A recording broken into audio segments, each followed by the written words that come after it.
Assalamualaikum warahmatullahi wabarakatuh. Alhamdulillahirabbil alamin. Wassalatu wassalamu ala asrafil anbiya wal mursalin wa ala alihi wa ashabihi wa man tabi'ahum bi ihsanin ila yaumiddin. Asyhadu an la ilaha illallah wahdahu la syarikalah wa asyhadu anna Muhammadan abduhu wa rasuluh la nabiyya ba'dah. Allahumma salli wa sallim wa barik ala Muhammad wa ala alihi wa ashabihi wa man tabi'ahum bi ihsanin ila yaumil qiyamah. Allahumma iftah lana hikmataka wansur alaina rahmataka min khazaini rahmatika ya arhamar rahimin.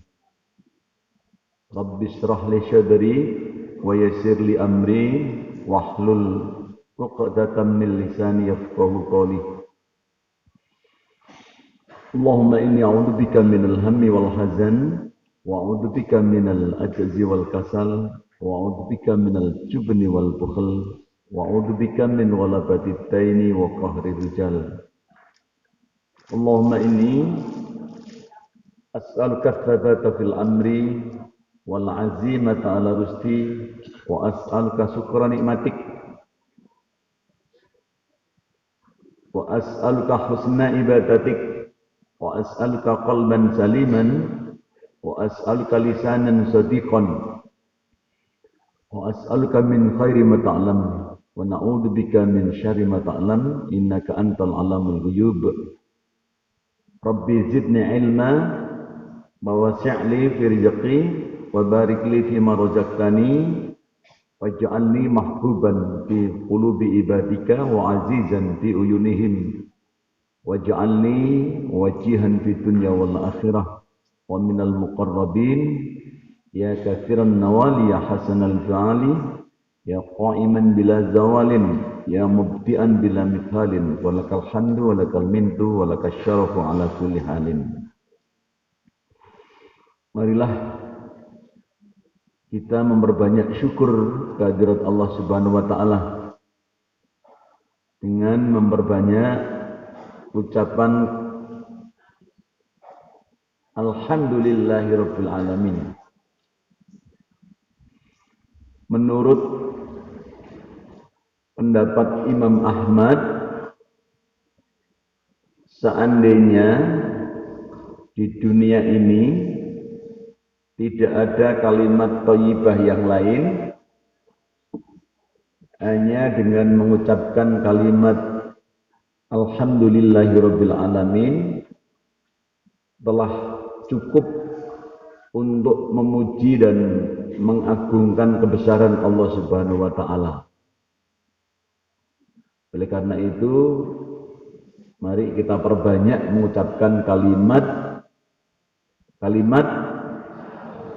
alhamdulillahirabbil alamin.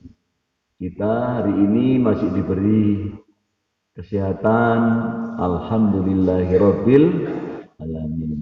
Bisa ikut pengajian, alhamdulillahirabbil, bisa makan camilan, alhamdulillahirabbil. Dan sampean ke alhamdulillahirabbil alamin belas. Memang sebab kadang-kadang manusia ini, ya kita ini punya sifat dua.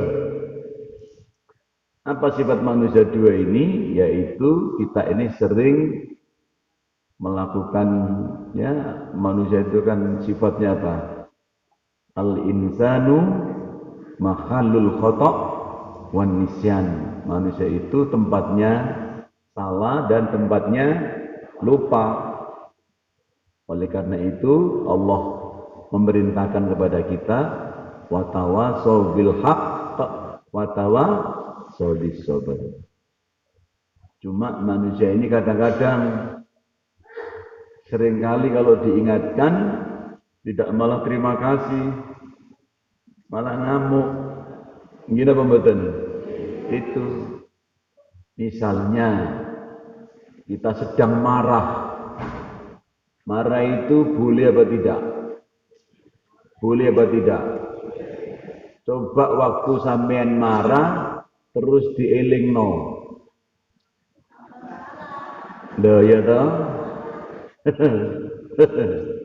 Jujur sampean.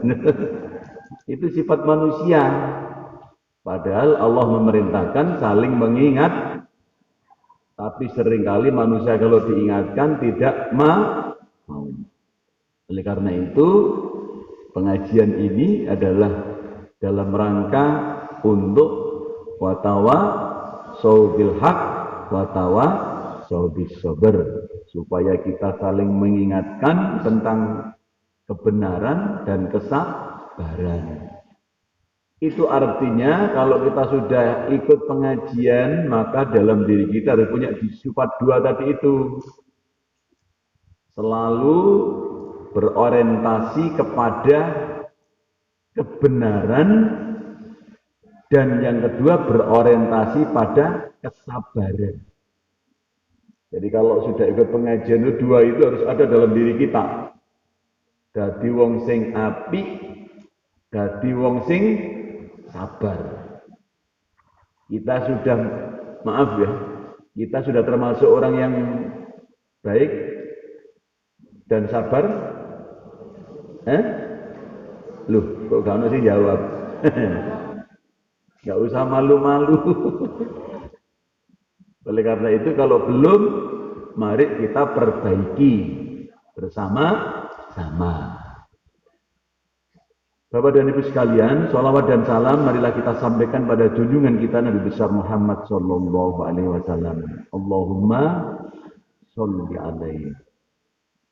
Mudah-mudahan kita termasuk umatnya yang istiqomah dalam beragama, dalam menjalankan ibadah, dalam melaksanakan amalan-amalan soleh yang lainnya, sehingga kita kelak akan menjadi umatnya yang mendapat syafaat di hari kiamat. Jadi syafaat Rasulullah itu kita peroleh ketika kita mengikuti apa-apa yang diajarkan, meninggalkan apa-apa yang dilarang oleh Rasulullah. Tugas kita sebenarnya dalam hidup itu cuma dua itu. Melaksanakan perintah, meninggalkan larangan. Cuma itu saja. Yang paling penting dalam beragama itu, kerjakan apa yang diperintahkan, tinggalkan apa yang dilarang. Sudah.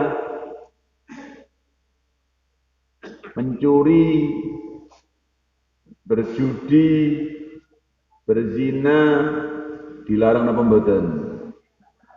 Tinggalkan. Menyek wong, meleroi wong, mencicili wong, dilarang apa mboten? Tinggalkan. Ngamuan, ya. Sapa sing senengane ngamuan? Bapake apa ibuke?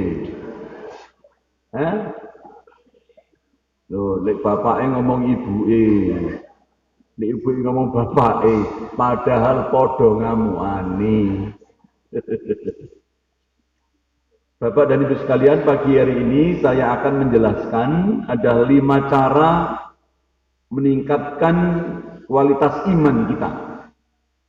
5 cara untuk meningkatkan kualitas iman kita. Apakah kita sudah merasa kualitas iman kita baik? Belum. Ya. Belum ya.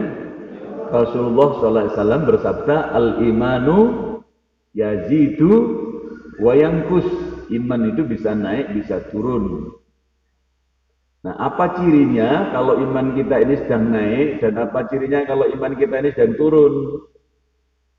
Iman kita sedang naik, Kalau semangat untuk mencari kebaikan itu tinggi sekali. Pikiran kita itu yang dipikirkan masalah-masalah kebaikan. Pengen tahajud, isu sholat duha, awan, banyak kebaikan-kebaikan yang kita inginkan. Kemudian bersabar, ya, banyak sekali. Pokoknya pikirannya itu dipenuhi dengan kebaikan-kebaikan. Isine dolek apik tok. Itu berarti iman kita sedang meningkat. Bisa bersabar, istiqomah, ikhtiar, konaan, dongo, banyak-banyak. Itu adalah ciri-ciri iman kita sedang naik. Nah, kalau sedang turun, cirinya itu kalau beribadah itu malas-malasan. Pernah kita ibadah malas-malasan. Mau sholat wabot. Gitu betul. Omai pinggir masjid. Tapi nang masjid itu koyok sikili digandoli watu 5 kilo. Nah, itu berarti iman kita sedang turun. Ya, malas pengen tahajud ora iso tangi. Gitu ya. Pengen tangi tapi tidak bisa. Nah, itu. Mau infak malas-malasan, iman infak. Nah, itu malas itu. Terus tambah ngamuan. Nah, itu berarti imannya sedang turun. Hati yang senengane ngamuan. Gitu. Tersinggungan. Ada orang itu tersinggungan, gitu. Baru dilihat saja ini wis tersinggung, didelok ini tersinggung. Apa ndelok-ndelok? Wah, itu ya. Ada orang seperti itu ya. Nah, itu berarti imannya sedang turun. Nah, harus kita jaga iman kita. Bapak dan Ibu sekalian, ukuran kualitas keimanan kita yang paling tinggi, ya, ukuran keimanan kita, kualitas iman kita yang paling tinggi terletak pada sholat kita. Ya, iman kita yang paling tinggi kualitasnya terletak pada kualitas sholat kita. Jadi kalau orang itu imannya baik, kalau kita mau melihat iman kita ini sudah baik atau belum, lihatlah, koreksilah cara sholat kita. Nah, sholat itu yang baik menurut saya ada 5 kriteria. Kalau sholat kita ini baik, ya, ada 5 kriteria. 1, dikerjakan di awal waktunya. Saya koreksi dewi sholat di sampean. Selama ini sholatnya sudah di awal waktu, di tengah waktu, atau di akhir waktu. Sampean sering yang mana? Awal waktu. Gak percaya. Delok modele. Wong aku mau sholat nang ngene iki masjid iki wedi jamaah gak ono sak sop. Tak pitung mek wong telu kok papat iki mentok. Mbak ditambah arek panti yo. Nomor 1 itu ya. Kualitas iman kita terletak pada kualitas sholat kita. Nah, ketika kita ingin meningkatkan kualitas sholat kita, lihatlah cara kita mengerjakan. Pertama adalah lihat waktunya. Dikerjakan di awal waktu. Ya. Yang kedua, sholatnya berkualitas kalau dikerjakan dengan berjamaah. As-sholatu jamaati afdolu. Nah, coba ya. Kalau yang awal tadi dalilnya adalah as-sholatu ala waktiha. Itu yang kedua, kualitas sholat kita. Kita sudah sering sholatnya 5 waktu itu berjamaah apa sendiri? Ibu-ibu sering jamaah apa sendiri? Jujur. Bolak-balik dijak bapak nang masjid gak gelem kok. Bapak nang masjid duluan saja. Ibu di rumah mendampingi anak-anak. Nah, itu. Jadi usahakan kalau dia sholatnya ke masjid berjamaah, itu kualitas itu. Saya paling seneng kalau melihat suami istri subuh-subuh berangkat ke masjid. Itu hati saya berdebar-debar. Itu saya menyaksikan seakan-akan suami istri itu menuju surga. Betul, kebahagiaan luar biasa. Kalau ada suami istri rajin ke masjid, Masya Allah, itu pemandangan yang paling indah sekali. Delok subuh-subuh, terus bapak ibu inang masjid itu Masya Allah, ya sangat menyenangkan sekali. Dan itu membahagiakan anak-anaknya dan keluarganya. Kalau kita bisa suami istri ke masjid itu Masya Allah, itu surga itu. Maka Rasul mengatakan, baiti jannati itu begitu. Karena dihiasi keluarganya ini, suami dan istri selalu menjaga ibadah. Cuma ini angel.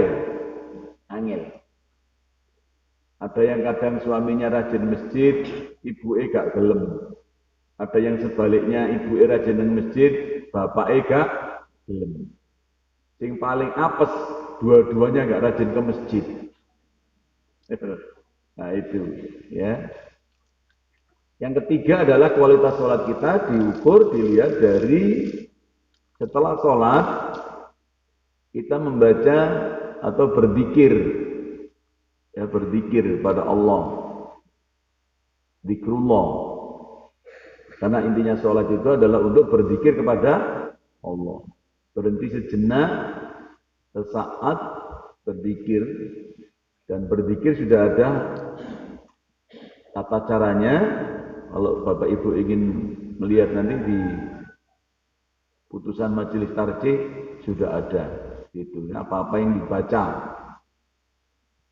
dan bagaimana cara membacanya. Yang keempat, kualitas sholat kita diukur dari setelah sholat kita ini berdoa, ya setelah sholat itu insya Allah berkualitas sholatnya, ya. Yang kelima kualitasnya adalah setelah sholat kita tutup dengan sholat kita sholat sunnah, ya kecuali sholat asar dan subuh, ya la sholata ba'dal asri as-subhi, ya, illa disababin, tidak ada sholat setelah sholat asar dan sholat subuh kecuali ada sebab-sebab tertentu. Misalnya ada bencana, ada gerhana, ya, sholat jenazah dan sebagainya. Nah, masih belum selesai di situ. Jadi kualitas iman kita ditentukan oleh kualitas apa tadi? Sholat kita. Nah, kualitas sholat kita ditentukan oleh kualitas akhlak kita. Jadi sholat itu harus berdampak pada akhlak kita, sikap kita. Maka dalam Al-Quran Allah berfirman, Inna sholata tanha anil faksa wal munkar. Nah, itu berarti akhlak. Jadi kualitas sholat kita ditentukan dengan akhlak kita. Maka ketika kita sudah sholat, akhlaknya harus yang baik. Bersabar, bertawakal, memaafkan orang lain, berinfak, macam-macam. Ya, itu namanya akhlak yang baik. Ukuran akhlak yang paling tinggi, ya, kualitas akhlak yang paling tinggi, nilai akhlak yang paling tinggi adalah ketika kita bisa menjaga perasaan orang lain. Ya. Nilai akhlak yang paling tinggi adalah ketika kita bisa menjaga perasaan orang lain. Maka hati-hati dengan ucapan kita.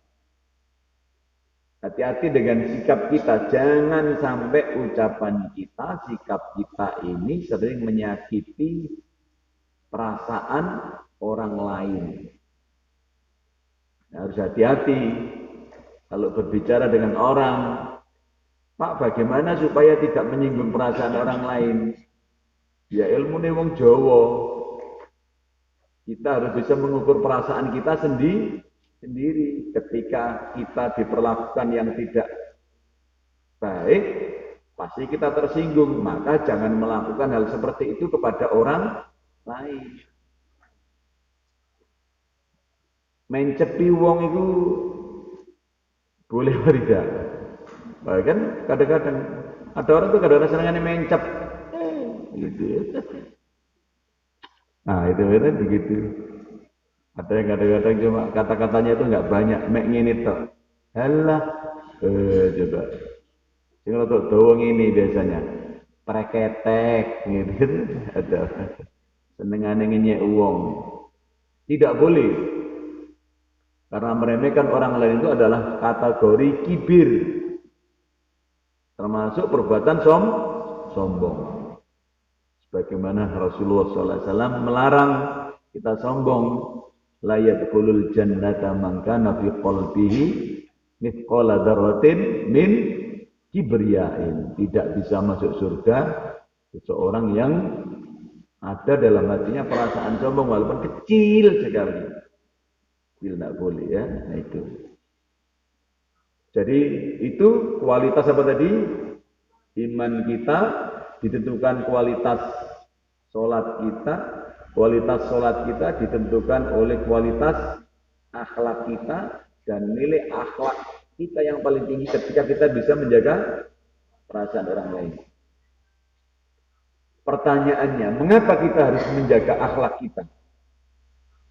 Mengapa kita harus menjaga sikap kita? Karena akhlak dan sikap kita itu berpengaruh pada nasib dan takdir kehidupan kita. Akhlak itu menentukan nasib dan takdir hidup kita. Ada satu teori yang mengatakan begini, Bapak Ibu. Ini ada teori namanya teori afirmasi. Teori ini mengatakan begini, pikiran orang menjadi ucapannya, ucapan orang menjadi tindakannya, tindakan orang menjadi kebiasaannya, kebiasaan orang menjadi karakternya. Bapak Ibu tahu karakter? Tahu karakter? Karakter itu sego sing wis gak dipangan, dipepe nang dhuwur genteng. Ngetarani sampean luwe. Wong karak ya doyan. Jadi saya ulangi lagi, pikiran orang menjadi ucapannya, ucapan menjadi tindakan, tindakan menjadi kebiasaan, kebiasaan menjadi karakter, karakter menjadi takdir dalam hidupnya. Loh coba. Oleh karena itu Rasulullah mengatakan, innama bu'ithu liutammima makarimal akhlak. Karena di situ tuh akhlak itu berpengaruh pada nasib dan takdir hidup kita. Makanya hati-hati dalam berakhlak, bersikap. Saya punya pengalaman ya kemarin. Itu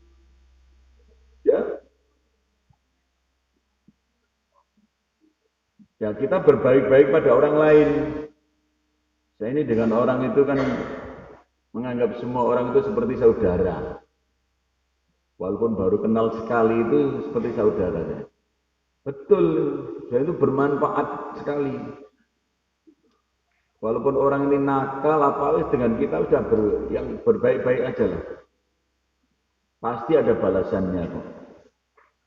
Satu ketika pernah sepeda motor saya hilang itu. Tahun 97 Pak Amrozi. Sepeda motor hilang. Grand Astrea, Impresa. Saya masih ingat itu. Waktu hilang itu, saya pulang ke rumah aja nggak berani. Itu. Saya takut dengan istri saya. Bapak Ibu, itu. Sampai saya minta diantar sama temen itu pulang. Waktu saya cerita, di sepurane yo, sepeda motor hilang. Istri saya itu nangis 7 hari 7 malam. Apa ya, benisuk nangis, ben mari subuh nangis. Terus saya bilang, nggak apa-apa, kita berdoa saja mudah-mudahan nanti diganti sama Allah. Minta yang lebih baik. Insya Allah Allah akan menggantinya. Saya bilang begitu. Nah, 2 minggu berikutnya ada wali murid itu tahu kalau sepeda motor saya hilang. Tanya, Pak Solik ini sepeda motornya hilang. Iya Pak. Pak besok ke rumah ya, saya beri duit untuk beli sepeda motor baru. Oh, coba. Tak belikan sepeda motor baru. Saya diam-diam nggak ngomong sama istri. Tiba-tiba saya bawa pulang itu, tak starter depan rumah. Wah, istri saya tanya, ya sepeda sopo iku? Loh sepedaku. Itu kok wali murid. Alhamdulillah. Akhirnya guyu pitung dino pitung bengi.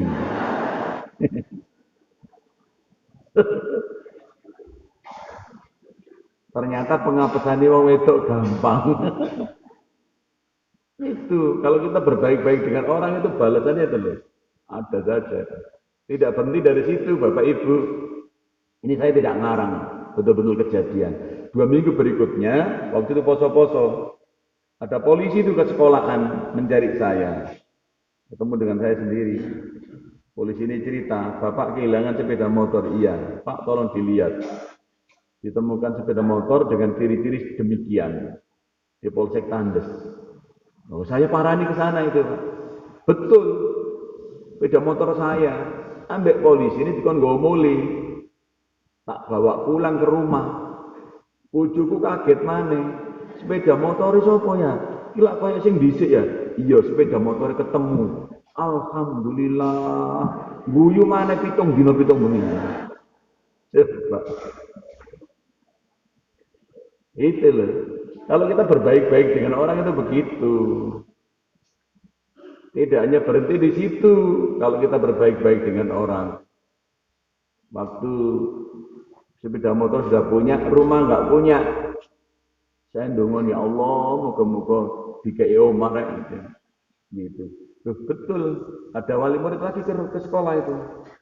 Pak Solikin belum punya rumah ya? Belum Pak. Pak, ini rumah saya dipakai. Loh, coba. Sudah punya rumah, nggak punya mobil. Dongo mana ya Allah, mobil ya Allah.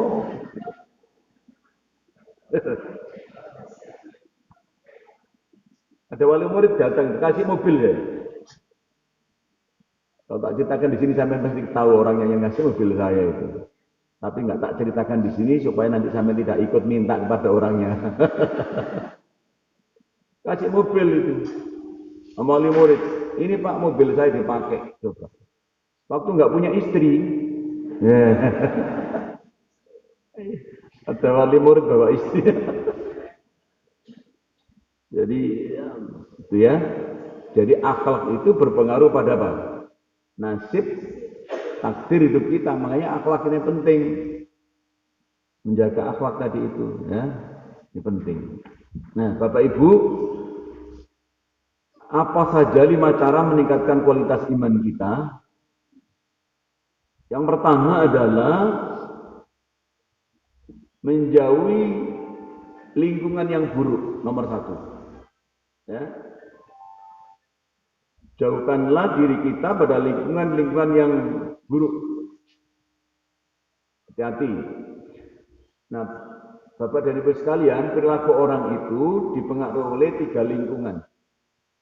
Ya, hati-hati. 1 lingkungan keluarga, 2 lingkungan sekolah, 3 lingkungan masyarakat.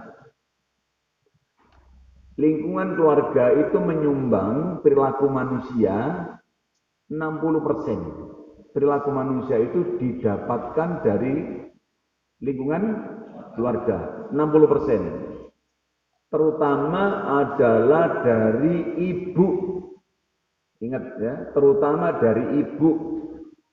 Karena ibu itu adalah madrasah pertama bagi anak-anaknya. Al-ummi madrasatul ula. Mama itu adalah madrasah pertama bagi anak-anaknya. Dan sesuatu yang dipelajari anak dari ibu itu adalah, tolong dicatat, adalah bagaimana cara ibu menyelesaikan masalah dengan anaknya.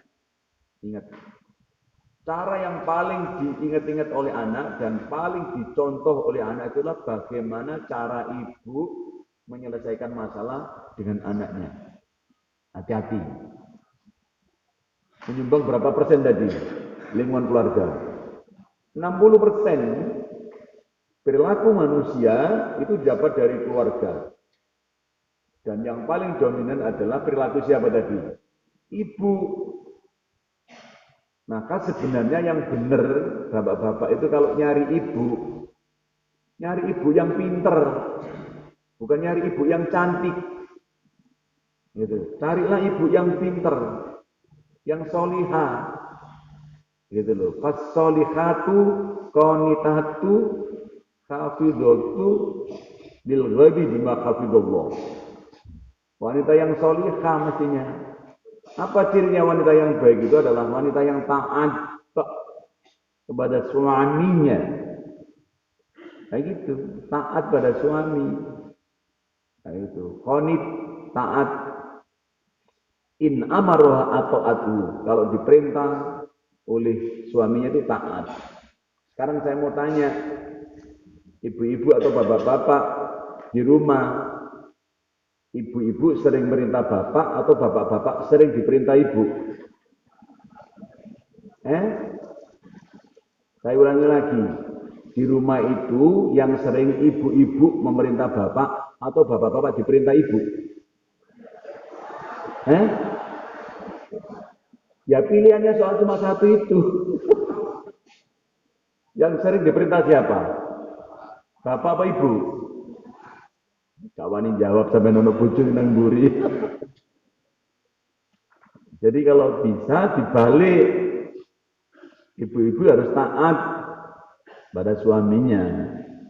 Karena itu akan menjadi contoh bagi anak-anaknya. Maaf. Jadi kalau ibu-ibu itu selalu tidak taat kepada suami, pasti nanti anak-anak juga nggak akan pernah taat kepada suaminya. Makanya, menyumbang berapa tadi persen? 60%. Coba sekali-sekali saya meniteni, saya mendelok sikap anaknya panjenengan. Gitu loh, terutama anak wedok, itu lah mesti persis gitu, ngomong-ngomongin kayak ibu persis sampean delok, mulai sampean delok terus sampean guyu-guyu dhewe ya. Walah iya rek. Nanti seperti itu. Jadi lingkungan keluarga ini penting. Oleh karena itu ciptakan lingkungan keluarga ini yang baik. Jadi contoh yang baik. Nah, termasuk Bapak Ibu yang sekarang ikut pengajian ini contoh yang baik bagi anak-anaknya. Contoh yang baik itu. Ya. Yang kedua, lingkungan sekolah itu menyumbang 20%. Perilaku orang itu dipicu oleh lingkungan sekolah 20%. Lingkungan masyarakat juga 20%. Maka total menjadi berapa? 100%. Nah, ketika musim pandemi kemarin, sekolah libur, arek gak esok metu, berarti 100% perilaku anak dipengaruhi oleh siapa? Keluarganya. Lalu keluarganya tidak baik, pasti anak itu tidak baik. Maka tidak jarang kita mendengar laporan selama pandemi itu kekerasan anak ya, terhadap kekerasan orang tua terhadap anak itu naik drastis 300% kenaikannya. Karena apa? Karena banyak orang tua yang tidak didik anak.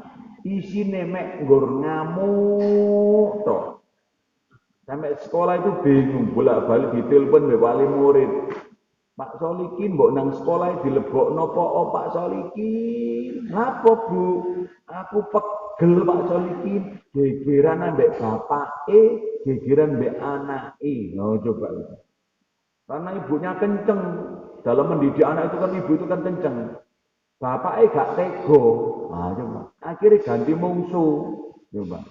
Gak kena nuturi anake, sing dituturi sapa akhirnya? Bapak. Sampai maaf. Banyak bapak-bapak itu yang kena serangan jantung dan stroke. Gara-gara pandemi nang omah kesuwen anake gue kira ndak begini. Bener, Pak. Saya nggak ngarang. Ada wali murid saya itu yang sampai kena stroke. Buat balik laporan, akhirnya kena stroke. Jadi itu. Ya apa? Nglawan bojone yo gak wani, nutur anake gak iso, sekolahan gak ono piye akhirnya. Mikir dhewe ngene. Makanya hati-hati sampean. Nah, ciri-cirinya kalau laki-laki itu stres, mohon maaf, biasanya itu kurus-kurus gitu. Kalau saya lemu, soalnya gak tahu nang omah. Jadi seperti itu. Jadi nomor satu lingkungan apa tadi? Nomor satu jauhkan pada lingkungan yang buruk. Hati-hati dengan lingkungan. Termasuk anak-anak kita sekarang. Lingkungan ini sangat membahayakan. Pertemanannya, pergaulannya sangat membahayakan. Dan maaf ya. Teknologi ini juga masuk dari kategori lingkungan. Ini bahaya ini. Ada yang menyebutnya ini setan gepeng. Ada sebuah penelitian di Surabaya, maaf, yang dilakukan oleh teman saya dikerja di Komisi Perlindungan Anak. Dalam hasil penelitiannya, mohon maaf, ditemukan anak fakta kelas 4 sampai kelas 6 SD di Surabaya dan Sidoarjo, 10 dari 8 anak, 8 dari 10 anak, ya, 8 dari 10 anak SD usia kelas 4 sampai kelas 6 itu sudah pernah melihat film porno melalui HP. Sekarang kan HP ini ada cilik-cilik sekelane HP. Gini pembuatan. Cek lahir wis nyusu HP. TK wis dulinan HP. Gini pembuatan. Lah arek iku luwih pinter timbang bapake timbang ibuke. Dulinan HP. Gini pembuatan. Makanya hati-hati. Kalau nukokno HP, anak-anak ini harus diberi warning. Tahu warning? Warning itu jagung. Temen doyan dan warning banget. Harus diberitahu, kasih rambu-rambu. Jangan sampai melakukan hal-hal yang dilarang. Nah, begitu. Saya mau tanya, apa Bapak Ibu menjamin anak-anak sampean tidak pernah melihat ini? Melihat hal-hal seperti itu? Nggak bisa. Nggak bisa. Kecuali kita selalu mengingatkan pada anak-anak kita. Dan jangan segan-segan mengontrol, memberitahu, menasihati anak, nuturi anak, ngelingno anak, ojo sampai dijarno. Nah, kita ini kan cenderungannya begitu sekarang jadi orang tua itu. Wis babano gak kena dituturi, tak dolok-dolokno, tak cul, tak umbar-umbarno. Iya apa tidak? Iya apa tidak? Emen ngaku ae kok kamu sing ngaku yo. Padahal teorinya Bapak Ibu, teorinya itu begini. Tolong dicatat. 200 kata nasihat orang tua kepada anak akan menjadi karakter dalam diri anak. Saya ulangi lagi ya. 200 apa tadi? Kata nasihat orang tua kepada anak akan menjadi apa tadi? Karakter dalam diri anak. Saya mau tanya, Bapak Ibu sudah berapa ratus kali nuturi anak? Gak belas tuh. Dolinan ngene karepe dhewe bapak ibuke yo ngene, mangan sak meja yo ngene kabeh. Ngene apa mboten? Maka saya kalau makan dengan anak-anak, HP tidak boleh dibuka, nggak boleh dibawa masuk tas. Mangan bareng ngobrol. Itu. Jadi teorinya itu begitu. Nuturi anak itu penting. 200 kata nasihat orang tua pada anak, itu akan menjadi karakter dalam diri anak. Maaf, saya masih mengingat banyak nasihatnya mak saya, ibu saya, bapak saya waktu masih kecil. Saya masih pernah diingatkan bapak saya itu begini.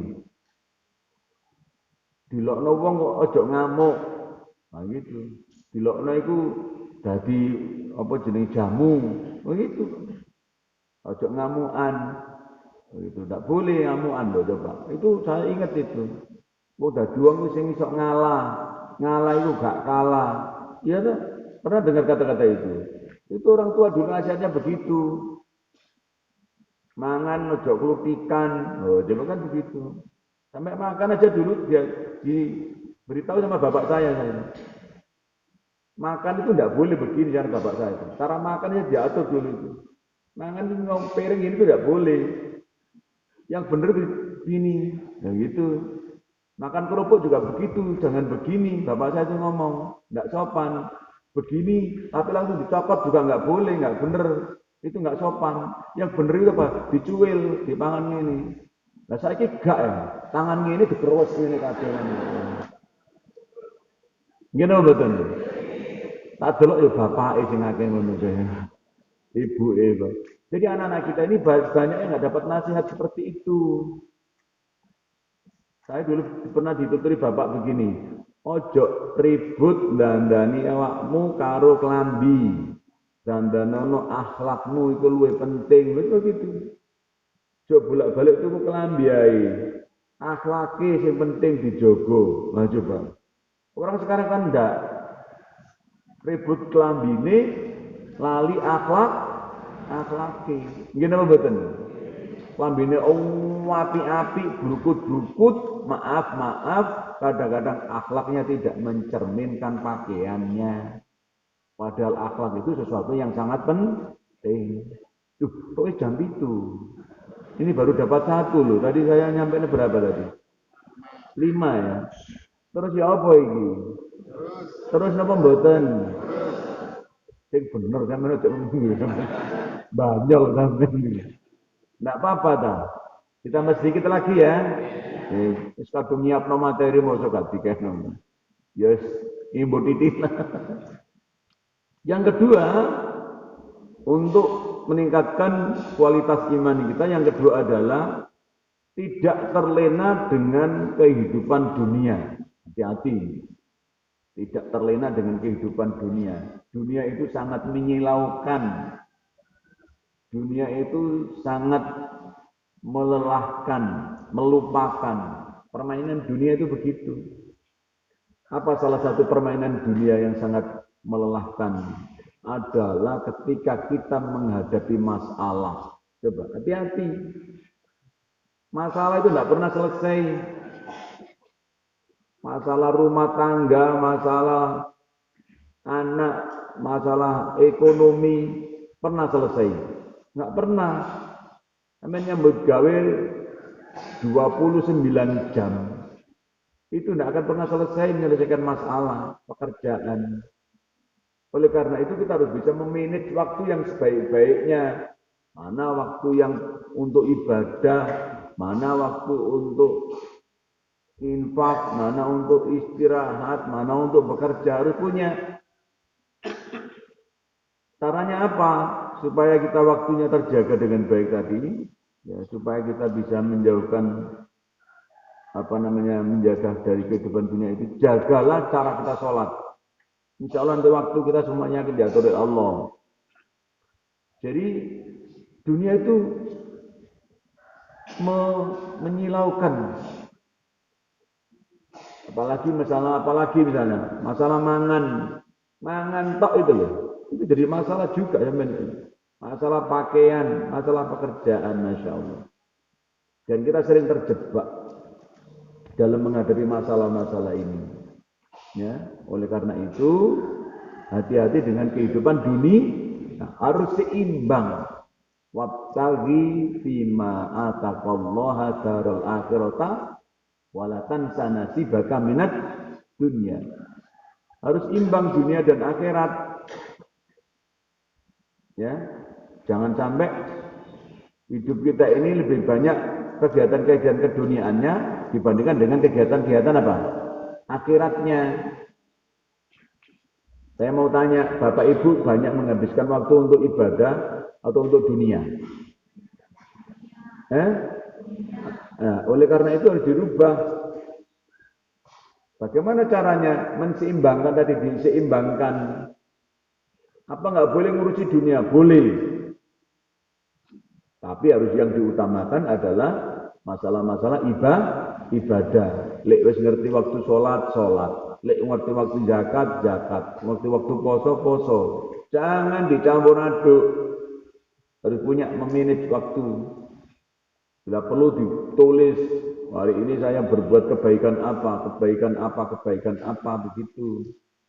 Kita tambah. Terutama dalam kajian masalah, menyelesaikan masalah tadi itu. Masalah itu juga permainan Pak, dunia Pak. Masalah itu tidak akan pernah ada habisnya. Sampai dunia kiamat itu masalah itu tidak pernah ada habisnya. Karena kalau terjebak dengan masalah. Pak, bagaimana dalam menghadapi masalah? Jangan fokus pada masalah. Tapi fokus pada tujuan hidup. Apa kita diciptakan di dunia ini untuk apa? Apa tujuan kita diciptakan oleh Allah ke dunia ini? Bukan untuk menyelesaikan masalah. Tapi apa? Wa ma khalaqtul jinna wal insa illa liya'budun. Apa tidak ada masalah? Ada. Tapi kita diciptakan di dunia ini untuk beribadah. Masalah itu bagian dari romantika kehidupan dunia, bagian dari dinamika. Jangan fokus pada masalahnya, tapi carilah solusinya, cari solusi yang terbaik. Kita ini kalau ada masalah itu kan tidak cari solusi. Yang kita cari itu kan kambing. Iya apa tidak? Iya apa tidak? Kambing, adik kambing apa? Kambing hitam. Padahal kambing hitam sekarang ini sudah punah. Menjolek kambing ireng ngerawno. Ada apa tidak?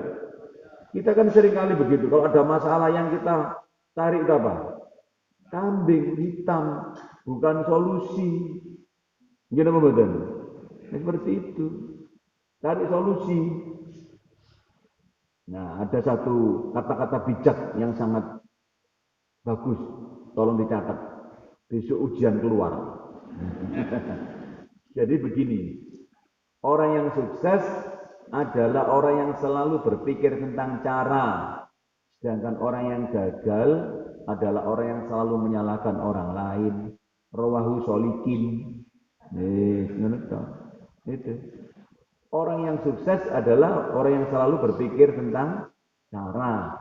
Sedangkan orang yang gagal adalah orang yang selalu menyalahkan orang lain. Nah itu. Satu, tolong dicatat lagi. Ya.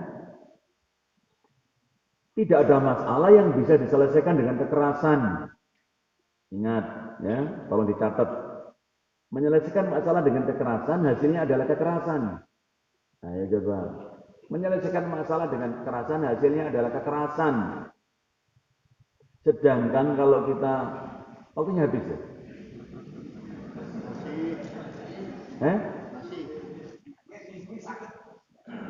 Ibu Didi ya? Waktunya habis ya Bapak Ibu ya? Sidik ngas ya? Nah, terus kadung ya? Kadung nyiapno materi sinau telung bengi. Arep pengajian nang Magetan iki ra. Demen-demen sinaune telung bengi ini. Saya ulangi lagi. Jadi apa tadi? Apa mau? Tidak ada masalah yang bisa diselesaikan dengan kekerasan. Menyelesaikan masalah dengan kekerasan, hasilnya adalah kekerasan. Sedangkan kalau kita menyelesaikan masalah dengan kasih sayang, maka orang lain akan memberikan segalanya untuk kita. Rawahu Sholikin. Ya. Jadi cara menyelesaikan masalah itu begitu. Jadi tidak ada masalah yang bisa diselesaikan dengan kekerasan. Menyelesaikan masalah dengan kekerasan hasilnya kekerasan. Kalau kita menyelesaikan masalah dengan kasih sayang, maka orang lain akan memberikan segalanya untuk kita. Yang ketiga, cara kita menyelesaikan masalah dengan orang lain akan menjadi cara orang lain menyelesaikan masalah dengan kita. Gitu loh. Jadi itu cara. Yang penting di sini apa? Caranya. Semua itu ada caranya. Semua ada caranya. Bahkan, nah ini ya terakhir. Ini. Bahkan cara kita memberi sesuatu kepada orang lain lebih berharga dibandingkan dengan sesuatu yang kita berikan kepada orang lain. Cara itu lebih penting daripada sesuatu yang kita berikan kepada orang lain. Contoh, ibu-ibu diberi belanja 2 juta oleh bapaknya dengan cara dilempar di wajahnya disertai dengan kata-kata nyoh, PPN, pangan-panganan, badok-badoken gitu. Dibandingkan kalau ibu-ibu diberi dengan uang 1 juta dengan kata-kata yang indah, Bu, alhamdulillah Bapak dapat rezeki. Ini saya beri 1 juta. Mudah-mudahan bermanfaat. Doakan supaya Bapak dapat rezeki yang lebih banyak lagi. Nyo. Bapak Ibu, ibu-ibu pilih yang mana?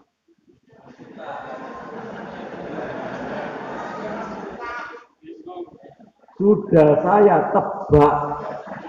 Sampai mesti milih yang 2 juta dengan cara yang 1 juta. Begitu.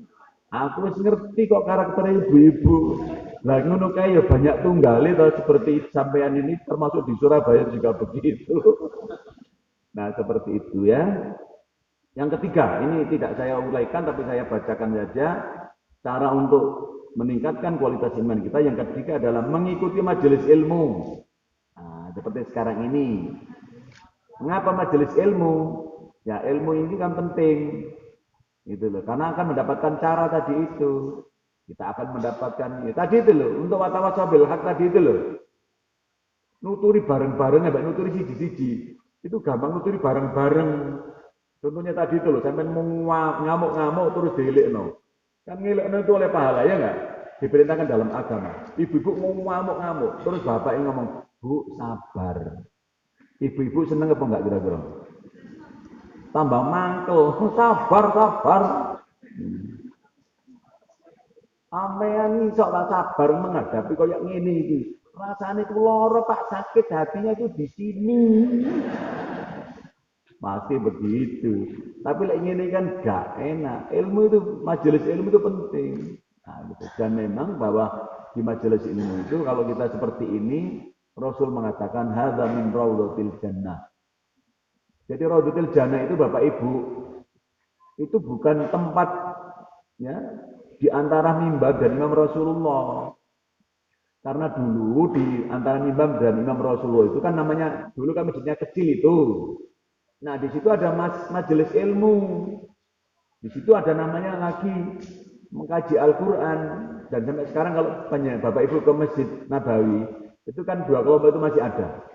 Ada majelis ilmu dan ada ngaji Al-Qur'an. Nah, Rasulullah itu sering mengikuti yang di majelis ilmu dan mengatakan, "Hadza min raudhatil jannah." Ini adalah taman-taman surga. Artinya apa? Kalau sampean rajin majelis ilmu, itu hadiahnya surga. Allah berfirman dalam Al-Quran, "Fabashir ibad alladzina yastami'una al-qawla fayattabi'una ahsana." Allah berfirman, Muhammad, berikan kabar gembira dari kiamat. Berarti apa? Masuk surga. Siapa? Alladzina yastami'una al-qawla fayattabi'una ahsana. Bagi mereka-mereka yang mau mendengarkan ilmu, mendengarkan perkataan yang baik, dan mengikutinya. Jadi kalau sudah di majelis ilmu itu, apa yang disampaikan oleh ustadz-ustadznya, ikuti, kerjakan, lakukan, jangan diabaikan. Yang keempat, Nomor 4 adalah mengasah akal, menjauhi nafsu, cerdas. Ingat, orang itu kalau dalam itu untuk meningkatkan keimanan itu perlu kecerdasan, asah akal kita. Dengan cara apa mengasah akal kita? Bagaimana caranya mengasah akal? Kalau mengasah pisau kan dengan ungkal, ya enggak? Dengan ini. Mengasah akal itu dengan cara berpikir yang positif. Berlatihlah berpikir yang positif. Lihatlah segala sesuatu dengan positif. Sebab apa? Sebab Allah itu sesuai yang diprasangkakan oleh hambanya. Maka dalam Islam itu tidak boleh kita suudon, tidak boleh. Harus husnudon. Dan ingat bahwa salah satu tujuan Allah membuat ajaran agama Islam ini diturunkan ke dunia, itu adalah salah satunya adalah hifdzul akli, untuk menjaga akal manusia. Hifdzul akli, menjaga akal. Maka akal ini jangan digunakan untuk ngakal-ngakali. Gitu loh. Jangan digunakan untuk ekel-ekelan, okol-okolan, untuk berpikir yang positif, yang menghasilkan ilmu. Apa sih ilmu itu? Bapak Ibu tahu nggak ilmu itu apa? Menurut definisinya ilmu itu, menurut filsafat ilmu itu mengatakan begini. Ilmu itu adalah orang hidup berpikir positif yang menghasilkan sesuatu yang bermanfaat bagi orang lain. Maka Rasulullah itu 1 abad yang lalu sudah mengatakan khairun nas anfa'uhum linnas. Itu ilmu, sesuatu yang bermanfaat. Makanya ilmu yang bermanfaat itu nanti di hari kiamat sampai dapat namanya apa? Dapat namanya ilmu jariyah. Jariyah itu loh. Idza mata banu adama in qata amalu illa min salatin shadaqatin jariyatin aw ilmin yuntafa'u fi. Itu ilmu. Maka semen dulu ilmu itu wakai loh, manfaatnya, pahalanya banyak loh. Oleh surga, oleh macam-macam. Yang terakhir yaitu banyak syukur. Jangan mengeluh. Ayo, sampean banyak syukur apa banyak mengeluh? Banyak syukur dalam hidup itu. Minimal tadi mengucapkan apa? Alhamdulillah. Banyak-banyak mengucapkan alhamdulillah. Lawak dhewe kadang-kadang males kok. Mek alhamdulillah tok itu kadang-kadang gak temeko, gak kemucap. Ngene apa mboten? Alhamdulillah, banyak-banyak alhamdulillah. Pokoknya titik alhamdulillah. Kita ngori tonggoe, yuk ya apa kabare? Gitu. Ya apa anake? Ya apa pekerja? Wis pokoknya titik-titik alhamdulillah. Kuwi ngono tok wis alhamdulillah. Masyaallah alhamdulillah. Ngono. Nah, sampean gak ngene to. Alhamdulillah tapi mbek mesengut. Alhamdulillah. Ojo sambat. Syukuri apa yang ada. Hidup adalah anugerah. Oleh sebab itu lakukan yang terbaik. Ya, seperti itu sudah. Syukuri apa yang ada. Hidup adalah anugerah. Ya. Oleh sebab itu lakukan yang terbaik. Sudah. Syukur, sudah banyak-banyak bersyukur. La in syakartum la azidannakum wa la in kafartum inna adabi lasyadid. Bapak dan Ibu, demikian sedikit yang bisa saya sampaikan. Mohon maaf apabila ada sesuatu yang kurang berkenan. Rabbana dzalamna anfusana wa illam taghfir lana wa tarhamna lanakunanna minal khasirin. Rabbana hab lana min azwajina wa dzurriyyatina qurrata a'yun waj'alna lil muttaqina imama. Rabbi hab li minas shalihin rabbi ij'alni muqimas sholati wa min dzurriyyati rabbana wa taqabbal du'a. Rabbi habli min ladunka dzurriyyatan thayyibah innaka sami'ud du'a. Rabbana atina min ladunka rahmah wa hayyi' lana min amrina rasyada. Allahumma yassir lana umurana umurad dunya wal akhirah. La ilaha illa anta subhanaka inni kuntu minadh dhalimin. Rabbana atina fid dunya hasanah wa fil akhirati hasanah wa qina adzabannar. Subhana rabbika rabbil izzati amma yasifun. Wassalamun alal mursalin. Walhamdulillahirabbil alamin. Subhanakallahumma wa bihamdika asyhadu an la ilaha illa anta astaghfiruka wa atubu ilaik. Wassalamualaikum warahmatullahi wabarakatuh.